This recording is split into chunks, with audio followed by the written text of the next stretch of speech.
আপনাকে ধন্যবাদ। আপনাকে জানিয়ে রাখতে চাই ঢাকার ধামরায় কিন্তু পহেলা বৈশাখ 1432 কিন্তু সকাল থেকে আমরা দেখেছি উপজেলার পক্ষ থেকে কিন্তু র্যালির মাধ্যমে এখানে শুরু হয়েছে। আমি যদি আপনাকে দেখানোর চেষ্টা করি দেখবেন এখানে সব ধরনের মানুষ কিন্তু যে পহেলা বৈশাখকে উদযাপন সেই উদযাপন কিন্তু আনন্দ মুখরে নিয়েছে।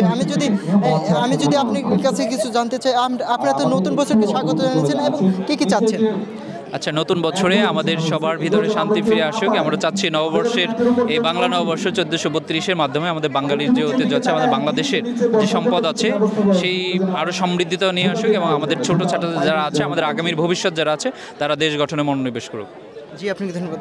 তারা চাচ্ছে সকল ধরনের যে নতুন বছরকে, যে বাংলা মাসে যে নতুন বছর পয়লা বৈশাখ, সেই পয়লা বৈশাখকে কিন্তু তারা নতুন করে সাজিয়েতে এবং নতুনকে আঙ্গীকরণ করতে কিন্তু সকল ধরনের কার্যক্রম কিন্তু নিয়েছে ধামরাই উপজেলা প্রশাসন। এবং আমি যদি আপনাকে জানিয়ে রাখতে চাই, এখানে আমরা দেখেছি সকাল থেকে কিন্তু র্যালির মাধ্যমে এবং এখানে কনসার্ট রয়েছে এবং নানান রকমের যে অনুষ্ঠান, সেই অনুষ্ঠান কিন্তু এখানে কার্যক্রম রয়েছে।